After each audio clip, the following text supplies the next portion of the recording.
Hi everyone and welcome to this new video. This time we will be talking about HHIC, the Harvest Canadian High Income ETF. By the end of this video, you will understand how exactly it generates its monthly income, what's actually inside the portfolio, is it really diversified as it's promoting itself to be, and the real risk involved and who this type of ETF tends to make sense for.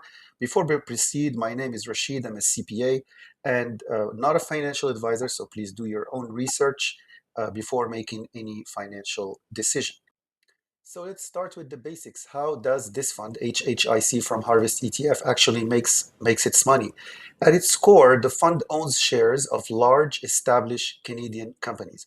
Always when you invest in a fund that uses covered call, you have to think that the underlying assets, the portfolio has to be a quality portfolio. Don't look just at the option side or the income side. Make sure you understand what's the portfolio that this fund is investing in. Because if you're invested in quality portfolio, you know that the income that you will be getting tend to be consistent, and the fund manager will have easier time reproducing that generate that covered call income. Whereas if the fund itself relies on the portfolio is basically made of volatile stocks, low quality stocks, risky stocks, then you know that this type of fund cannot continuously generate high income. You might face really downward pressure because of the low quality of the stocks. So for HHIC, it's a good thing that they are establishing the strategy on a couple of stocks that are strong stocks, large established Canadian companies. So think of the kind of business that have been around for decades and that most Canadians recognize by name. So that's basically their portfolio. So this is really straightforward. What makes HHIC different in the next layer, on top of just holding these quality stocks, the fund sells what are called covered call options on up to half of the portfolio. What does it mean? Half of the portfolio, they're going to be issuing selling covered call on them. So when you own 100 shares of any stock, you can start selling call options. It's a very easy way to do it. Even you can do it if you hold stocks with your brokerage. So this fund does it, but at a professional level, obviously. So without getting too technical, this is essentially a way of collecting extra cash upfront in exchange of giving up some potential stock gain later. So we'll detail that later and explain it in detail. And on top of that, the fund also uses roughly 25% leverage, meaning it borrows a portion of its assets to increase its exposure. And all of this together is what allows HHIC to pay out a monthly distribution. Though it's important to note that upfront that this distribution isn't fixed, obviously, because portion of the distribution is from dividends. Dividends you can really anticipate. They are usually don't move much, but the other portion, which is option income, relies on volatility.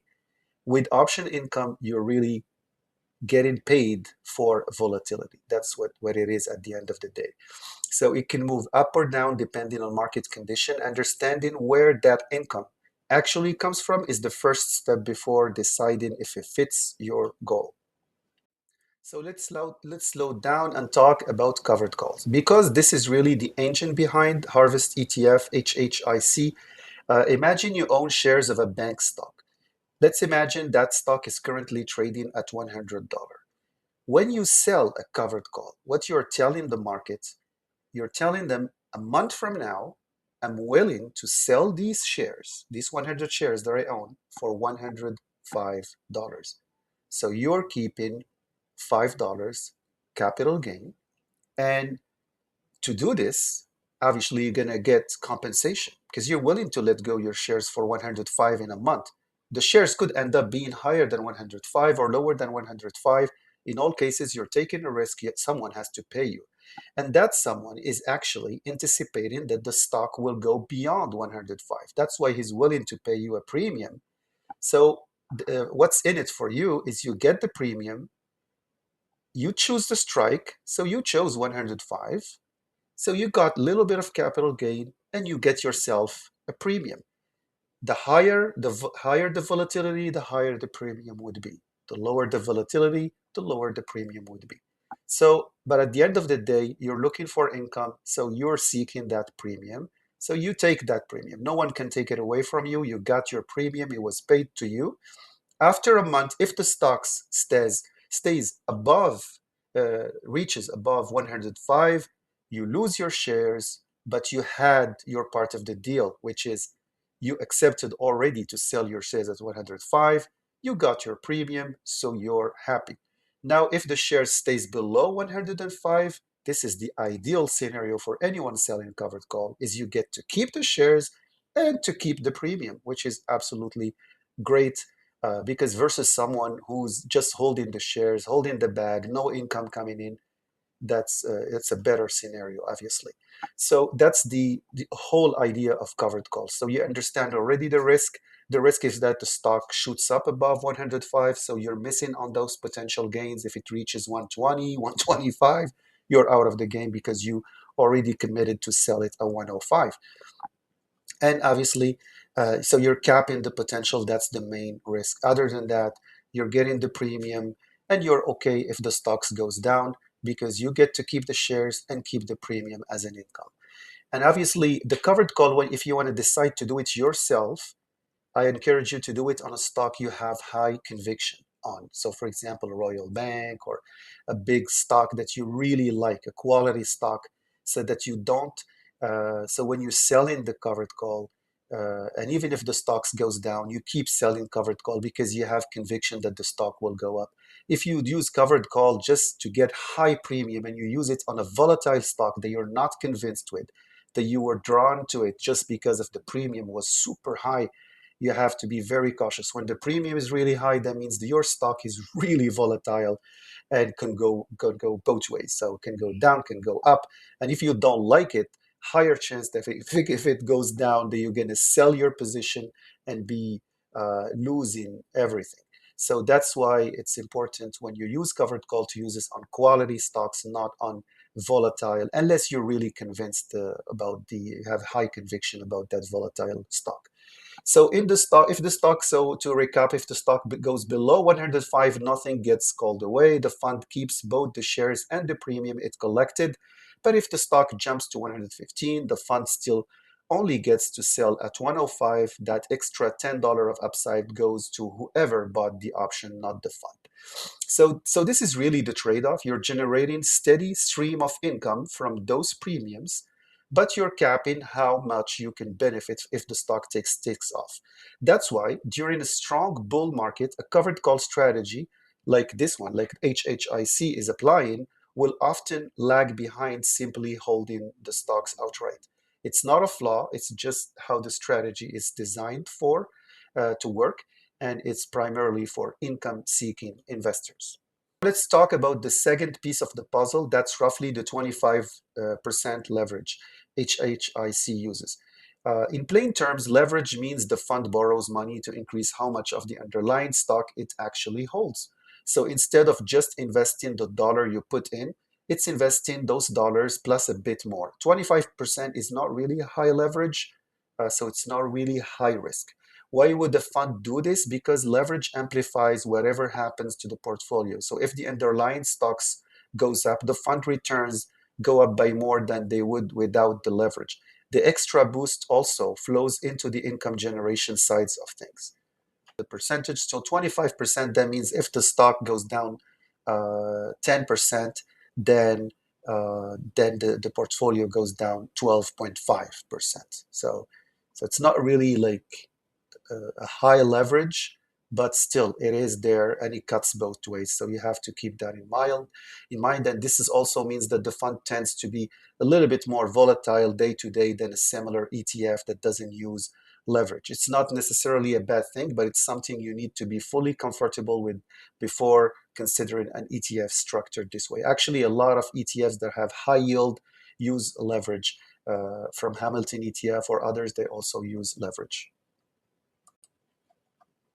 So what does this portfolio actually looks like in practice? HHIC holds shares in some very recognizable Canadian names, companies like Shopify, Royal Bank, TD, TELUS, BCE. along with names like Cenevis, Canadian Natural Resources, Enbridge, Sancor, and American Nico Eagle. So basically, all these stocks are well known in Canada for being quality stocks. Some of them are really preferred stocks for people seeking dividends, like Royal Bank, BCE. They're well known for. And also you have the energy sector, the banking sector, which are the strongest sector in the Canadian economy. And you add to this Shopify. Shopify, though it doesn't pay dividend, it has a juicy option income premium. So this is very important. And also it's a quality stock. So looking at that list, you will notice it spans a handful of different sectors: banking, telecom, energy, mining. That spread matters because it means the fund's performance isn't just tied to one part of the economy. If energy stocks have a rough quarter, strength in banking and gold mining could help offset that. That said, it's worth being honest about the scale here. This is a portfolio of roughly 10 companies only, not hundreds. So while there is some diversification working in the fund's favor, it's still fairly concentrated compared to a broad market index fund. That's meaningful distinction to keep in mind as we move forward. Let's talk about what actually works in HHIC favor, because there are some real benefits here. The most obvious one is the potential for high monthly income. For investors who want consistent cash flow rather than waiting for an annual or quarterly dividend payments, that monthly payments rhythm can be appealing. You're also getting exposure to established blue chip Canadian companies, which tend to be more stable than smaller or newer businesses. And rather than trying to manage a covered call strategy yourself, the fund will do it instead of you, and it will be managed professionally. On top of that, HHIC is eligible for registered accounts. So depending on your situation, you may be able to hold it in a way that helps you manage your tax exposure, because all of these are Canadian companies, so their dividend gets an advantage. And its management fee sits right now at a 0.4%. This is actually a new fund, so I don't think we have the MER. We'll have to wait a year, which is, and the 0.4 for the management fee is reasonable. Also, Harvest ETF has experience. They are one of the main issuers of this type of fund, this covered call with Hamilton ETF. Now, it's just about important to look honestly at the risks, because no income strategy comes without a trade-off, as I explained earlier. The leverage we talked about also increases volatility, meaning you should expect bigger swings in value compared to plain unlevered stock portfolio. There is obviously similar ETF with kind of a similar strategy and don't use leverage. So it depends really on your choice, but a 25% leverage is not like crazy, so it's okay in terms of leverage. The covered call strategy itself limits the upside potential, as we explained. On a personal level, when I use covered call strategy, I find on my own stocks, I find two things come up really all the time. Do I have high conviction on the stock? So it comes down to quality of the portfolio. So HHIC, as we saw, has only 10 most recognizable businesses in Canada, strong businesses, quality stocks. So that's a big plus. And the second thing is it really depends on the cycle. So I noticed for my own experience that if I used covered call on a stock, but I got in at a good price, or the stock was undervalued and I got in, the covered call strategy does really wonders, because the stock appreciates and I keep getting income, so it works really well. However, if I got in, like let's say at a bad price or a very high price compared to the intrinsic value of that stock, I find that covered call, if the stocks drops, for me to recoup my losses, it takes some time, because covered call limits your upside potential, right? And if you choose a strike that's really too high, then the option income becomes really low. This is what I noticed on a personal level. Uh, so these funds, since they are diversified, they are professionally managed, not like in my case, I have just one or two stocks that I'm using covered call on. So since they are professionally managed, you have to look at one thing mainly, which is the quality of the stocks. and whether you intend to hold the fund for a long term. Because covered call ETFs have their risks. So you have to be a long-term holder, not just someone who buys a month or two and sees market decline or a bad quarter in NASDAQ or S&P 500 or in the TSX and just freaks out and sells, because that's not really the type of fund you should be holding if you're acting like this. So covered call ETFs are great to generate income. The strategy is absolutely valid, and as long as you make sure that the portfolio that they are invested in is quality stocks, you're safe there, because that's your best protection, is having a quality stocks there, because even if the markets goes down, they will go up eventually, and you will be able to generate income all through cycles, whether it's up or down, you'll still be generating income. And in terms of overall performance, when you look at all those type of funds, they really held well, and they had decent performances. If I look at HMAX, for example, that targets banking, has a great performance, even though it's using covered call. So it is, they are a really interesting fund, and that's why they are quite popular, because they answer the question of getting regular income, and not just waiting for a quarterly dividend. So that's the main take here regarding the risk to understand. Now, this is a good point to compare HHIC against more traditional dividend ETF, because the differences really come into focus here. While HHIC, the income comes from a combination of covered call, leverage, which generally means really a higher potential yield. Because if you look at XEI or Vanguard VDY, those are classic dividend ETF. They pay 4% dividend on a monthly basis, but they're not using covered call. So they can't really reach the yield that HHIC can have, which is a much higher yield than just 4%. So traditional dividend ETF will work differently. Their income comes really just from dividends, and you get 100% exposure to the stocks. So basically, if they're doing well, if the portfolio is doing well, you get 100% of the appreciation of the capital gains. If the market is in a downturn, you will be hit also. So at a 100%. Whereas with covered call, you're smoothing a little bit the ride, because you're generating income, more income than just someone holding a classic dividend ETF, but you're not taking advantage of 100% of the potential capital gain. So that's the difference. For me, they are really two different products. Go for a classic dividend ETF if you're not an income investor. That should be your primary goal. If you're not an income investor, choose always a classic dividend ETF. If you are an income investor, then consider HHIC or similar covered call ETF, but also combine them with the index ETF, with the classic dividend ETF. Don't just use 100% covered call. You have to always diversify through strategies. This is the best way to basically be profitable long term. So yes, if you're looking for growth, you're still young, you don't care about that income, stick with dividend ETF like XEI, VDY, XDIV. Those will really work well for you if you're looking for dividends. But if you're an income investor and you're in pre-retirement, already retired, and you really just want that consistent monthly income, then HHIC is a better choice at that point in a diversified portfolio, obviously.